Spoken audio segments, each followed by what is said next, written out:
महाशिवरात्रि का पावन पर्व आ गया है जो कि कल शुक्रवार को है। यह जो पर्व है वो बेहद ही शुभ फलदायी है।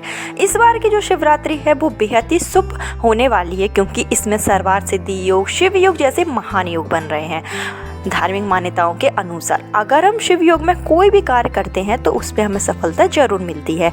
महाशिवरात्रि का दिन शिव भगवान को अत्यंत ही प्रिय है क्योंकि यह दिन ऐसा दिन है जिस दिन माता पार्वती और शिव भगवान बंधन में बंधे थे। आज ही के दिन माता पार्वती और शिव जी का विवाह हुआ था। मान्यता है कि आज के दिन ही सृष्टि का निर्माण भी हुआ था। ऐसे में हम महाशिवरात्रि के पावन पर्व पर ऐसे कई उपाय कर सकते हैं, भोलेनाथ को प्रसन्न कर सकते हैं जिससे कि हमारी सभी मनोकामनाएं पूर्ण हो जाएगी। तो आज के इस वीडियो में आपको बताएंगे कि ऐसी कौन सी चीज़ है जो आपको शिव मंदिर में जाकर चुपचाप से उठा लेनी है और अपने घर लाकर उसको रख देना है। ऐसा करने से आपके घर में सुख संपदा हमेशा बनी रहेगी। अगर आपके घर में माँ लक्ष्मी का आशीर्वाद नहीं है, किसी कारणवश आपके घर में दरिद्रता वास कर चुकी है, तो इस उपाय को करने से महाशिवरात्रि के दिन अगर हम यह चीज़ अपने घर पर रखते हैं तो आपके घर की दरिद्रता भी दूर हो जाएगी और आपका जो घर है वो धन धान्य से हमेशा बना रहेगा। तो आगे उपाय बताने से पहले कौन सी चीज़ें आपको मंदिर से उठानी हैं वो सब बताने से पहले हमेशा की तरह आपसे मेरा निवेदन है कि अगर अभी तक आप लोगों ने मेरा चैनल छोटी बहू डेली टिप्स को सब्सक्राइब नहीं किया है तो चैनल को सब्सक्राइब जरूर कर लीजिए। वीडियो पसंद आए तो लाइक कीजिए और कमेंट बॉक्स में शिव जी का कोई सा भी प्यारा नाम जरूर बोलिए जिससे कि महाशिवरात्रि के दिन आपको शिव जी का आशीर्वाद प्राप्त हो सके। तो यह जो उपाय हैं वो हमारे पूजनीय गुरु जी की कथा के द्वारा ही बताए गए हैं। उनकी कथा को ध्यानपूर्वक सुनकर ही आपको यह चीज़ें बताई जाएंगी कि आपको शिवलिंग पर कौन सी चीज़ें उठानी हैं। तो सबसे पहले बात कर लेते हैं कि जो शिवरात्रि का पावन पर्व है इस पर आपको शिवलिंग को क्या क्या चीज़ें चढ़ानी है, क्या क्या चीज़ें आपको अर्पित करनी है। क्योंकि अगर हम शिव भगवान को जो भी चीज़ अर्पित करते हैं तो उसी के अनुसार हमें फल की प्राप्ति होती है। अलग अलग चीज़ों का अलग अलग महत्व होता है। तो सबसे पहले आपको बता देते हैं कि अगर आपकी धन प्राप्ति की कामना है, अगर आप चाहते हैं कि आपको जो धन है आपको वापस मिल जाए या कहीं आपका पैसा अटका हुआ, पैसा काफ़ी दिनों से फंसा हुआ है या फिर आपका जो बिजनेस है वो नहीं चल रहा है, आपने कई उपाय कर लिए हैं, कई कोशिश कर ली है लेकिन आपको सरकारी नौकरी नहीं मिल रही है, बिजनेस नहीं चल रहा है या फिर आपके घर में सुख संपदा की कमी है, तो उसके लिए आपको महाशिवरात्रि के दिन प्रदोष काल में, ध्यान रहे समय का जरूर याद रखिएगा कि आपको प्रदोष काल में महाशिवरात्रि के दिन शिव जी को अर्पित करनी है। ये चीज़ें कौन कौन सी चीज़ें जो आपको अपने घर से लेकर जाना है। तो सबसे पहले आपको अपने घर से लेकर जाना है, आपको अपने घर से 1 लोटा शुद्ध जल लेकर जाना है। जब आप शिव मंदिर में जाएं तो आपको अपने घर का ही जल प्रयोग में लाना है, आपको शिवालय का जल नहीं लेना है। अगर आप अपने घर से शुद्ध जल लेकर जाते हैं तो इससे आपके घर में जितनी भी ऊर्जा होती है वो इस जल के साथ में जाती है।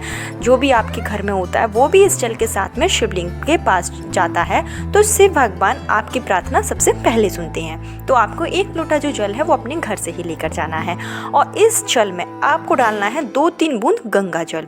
2-3 बूंद आपको इसमें गंगा जल डालकर फिर आपको यह जल जो है वो शिव मंदिर में लेकर जाना है। दूसरी चीज़ है जो आपको लेकर जानी है वो है सफ़ेद चंदन। सफ़ेद चंदन जो कि शिवरात्रि के दिन शिव भगवान पर लगाना अति शुभ माना जाता है और सफ़ेद चंदन का शिव पूजा में विशेष महत्व है। तो आप सफ़ेद चंदन या तो आप चंदन की लकड़ी ले जाइए या आप पाउडर फॉर्म में भी इसको लेकर जा सकते हैं। इसके अलावा तीसरी चीज़ जो हमें शिवरात्रि वाले दिन अपने घर से लेकर जानी है वो है जनेऊ। जनेऊ जो कि सफ़ेद जो जनेऊ आता है वो हमें अपने घर से लेकर जाना है, जो शिव भगवान पर हम वस्त्र के रूप में चढ़ाएंगे। शिव भगवान को वस्त्र के रूप में जनेऊ चढ़ाना अति शुभ होता है। इसके अलावा हमें घर से लेकर जाना है सफ़ेद फूल। सफ़ेद फूल जो भी आपके पास सफ़ेद फूल हो वो आप लेकर जा सकते हैं, लेकिन जो फूल शिव जी पर चढ़ाना वर्जित है उसको आप लेकर मत जाइएगा। अगर आपको आग का फूल मिल जाए तो बहुत ही शुभ बात, अच्छी बात है। तो आप सफ़ेद फूल कोई भी लेकर जाइए। उसके बाद आपको जो चीज़ लेकर जानी है वो है काली मिर्च। तो जो काली मिर्च के आपके दाने आपको जो दाने लेकर जाने हैं वो थोड़े आप ज़्यादा से लेकर जाइए। आप थोड़ा आप अपने मतलब मुट्ठी में आपके आ जाए इस हिसाब से आप जो काली मिर्च के दाने हैं वो लेकर जाइए। उसके बाद में आपको लेकर जाना है लौंग आप जो भी लें वो फूल वाली हो, इस बात का ध्यान रखिएगा। तो आपको कुछ मतलब 4-5 लौंग लेकर जाना है, लौंग आपको ज़्यादा लेकर नहीं जाना है। तो और लेकिन लौंग को आप ले जाते समय ये ज़रूर ध्यान रखिएगा कि टूटी हुई लौंग ना हो, फूल वाली लौंग ही होना ज़रूरी है।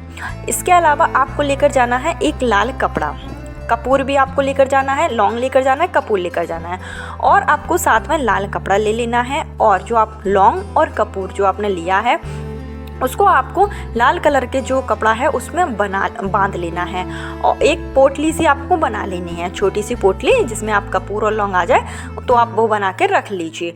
उसके बाद ये सब सामान लेकर आपको जाना है शिव मंदिर। शिव मंदिर में आपको जाना किस समय है, तो प्रदोष काल के समय आपको शिव मंदिर में जाना।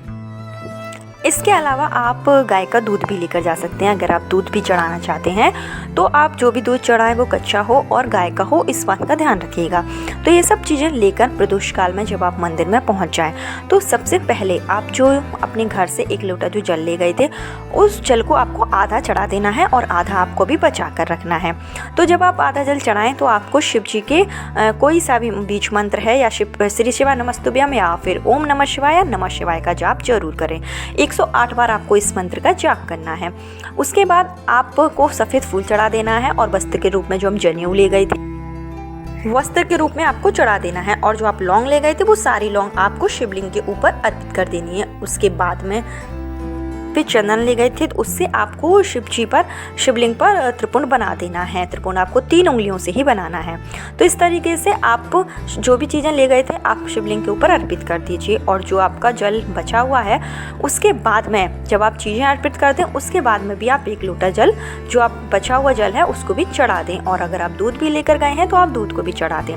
और जब आप जल चढ़ाएँ या दूध चढ़ाएँ तो आप जलधारी से होता हुआ जो जल आए नीचे तो उसको आप नीचे ना गिरने दें। मतलब जब भी आप जल चढ़ाएं तो उस जलधारी के पास में एक पात्र रख दें जिससे कि जो अगर आप दूध चढ़ा रहे हैं या जल चढ़ा रहे हैं तो वो सारा आपकी पात्र में आ जाए। और यह पात्र उठा रख लेना है। और आप जो पोटली लेकर आए थे लौंग और कपूर की वो आपको शिव जी के उस जगह पर स्पर्श कर देना है जहाँ से जल बहता हुआ जलधारी से नीचे गिरता है, वहाँ पर आप वो पोटली लगा दीजिए। उसके बाद वो पोटली भी आपको उठाकर रख लेनी है।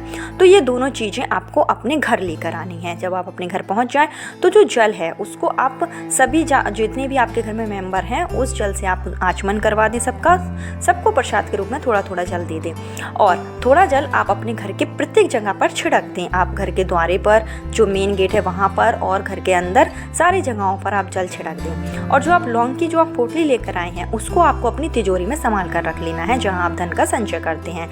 या फिर अगर आपका कोई बिजनेस है या दुकान है जो नहीं चल रही है तो वहाँ पर भी आप काउंटर पे ये तिजोरी रख सकते हैं।